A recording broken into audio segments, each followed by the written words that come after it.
Hi guys, welcome back to Mr. Abadi TV. Today we're going to go on the guitar again and we're going to look at a song called I Got a Feeling by the Black Eyed Peas. If you don't know it, go and have a listen to it. Okay, and then come back and have a watch of this video to see how to play two different parts to the song. Okay, so first things first, we're going to start with the chords that are in the song and we're looking back at these old things that are called chord boxes. Now the chords that are used are nothing new. If you've watched the first two videos, they've got the G major chord in, they've got the E minor chord in, and it's got the C major chord in. So none of these should be new if you followed the videos from the start. Okay, so this is what the chords look like on the chord boxes. G, C, and E minor. Let's have a look to see what they look like on guitar. Okay, so how do they look like on the guitar? So we'll start with the G major. If you remember, it's your middle finger on the top of the 3rd fret, and then your 3rd finger on the bottom of the 3rd fret. Your first finger then goes on, not on the top string, but on the 2nd string on the 2nd fret. And that's a G major chord, like this. Okay? If you remember how to build the C major chord, we start on the 1st fret, not the bottom string, but the 2nd from bottom. Then on the 2nd fret, we go 2 strings above that on the D string, 3rd from top. And then the last one is your 3rd finger goes on the 3rd fret on the A string, so not the top string. Okay, again, and that should sound like this. That's a C major chord. Finally, we've got the E minor chord, okay? Now that one's probably the easiest of the three of them, because basically we just need 2 fingers next to each other on the 2nd fret. We don't go on the top string, we go on the 2nd string. And then your middle finger goes on the string right below on the 3rd string like that. Okay, so that's the A and the D string we're pushing down. And that makes E minor. Okay, so in this song, they are in this order, but there's an extra C at the end. So it starts on the G chord, like this. And what we do is we stay on for 8 beats. So we'll go 1, 2, 3, 4, 5, 6, 7, 8. 1, 2, 3, 4, 5, 6, 7, 8. 1, 2, 3, 4, 5, 6, 7, 8. 1, 2, 3, 4, 5, 6, 7, 8. Okay, so those are the 3 chords that we're going to use, and like I said, we're going to try and put them together as in one progression where we go from G, 2, 3, 4, 5, 6, 7, 8, C, 2, 3, 4, 5, 6, 7, 8, E minor, 2, 3, 4, 5, 6, and back to C, 1, 2, 3, 4, 5, 6, 7, 8, and it's that over and over again for the whole song.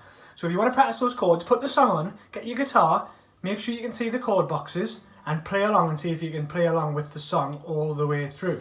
Okay, so you should have played that through a couple of times with the song. Put it on YouTube and have a play along with your guitar, and the chords should fit nicely as long as you keep count of the beats. Remember, 8 beats on each chord.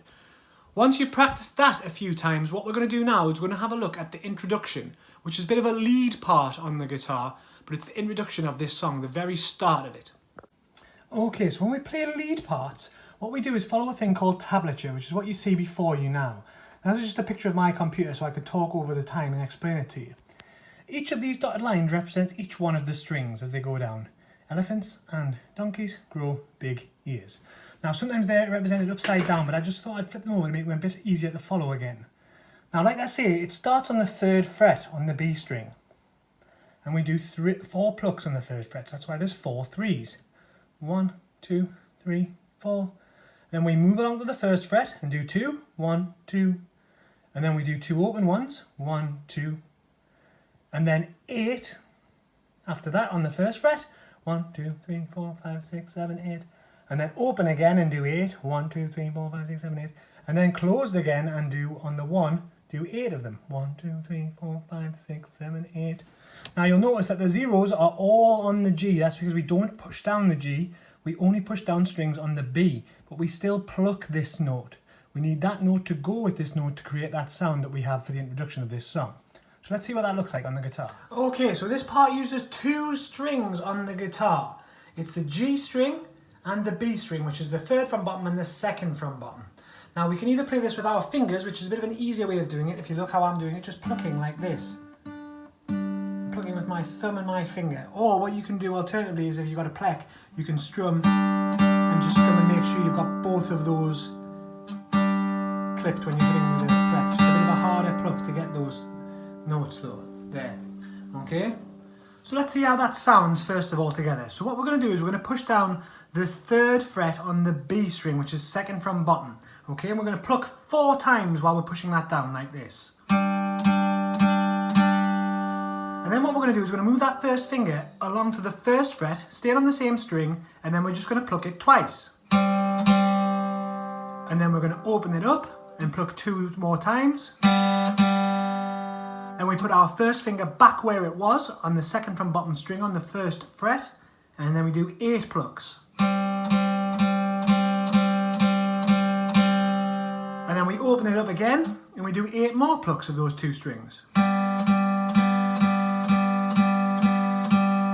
And then you put it back on where it was on the 1st fret and 8 more. Okay, let's see what that sounds like all together when we put it together. So, 1, 2, 3, 4, 1, 2, 1, 2, 1, 2, 3, 4, 5, 6, 7, 8, 1, 2, 3, 4, 5, 6, 7, 8, 1, 2, 3, 4, 5, 6, 7, 8. Okay? So all together that seems like quite a lot to remember. But we can break it down into 2 sections. So like we said, the first section we're going to push down the B string, which isn't the bottom string, but the 2nd from bottom string. And what we're going to do, I'm going to use the technique where you use your fingers so you can see how that sounds together like that, okay? Now, what we're going to do is we're going to push it down like this, hold it down, pull the string down, and we're going to pluck 4 times, like I said. And we go 1, 2, 3, 4. Now, if you remember that, along to go with, when you go onto the 1st fret, you go 1, 2, and then you open it up and go 1, 2. So practice that bit by itself. 1, 2, 3, 4, 1, 2, 1, 2. See if you can do that bit again. 1, 2, 3, 4, 1, 2, 1, 2.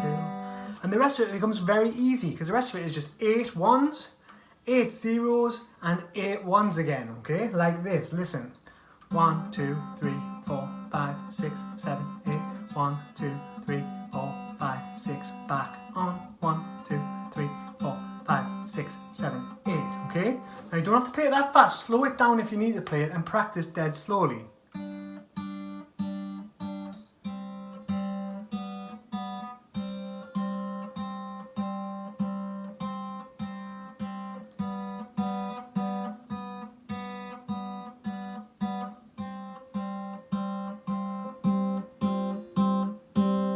Okay?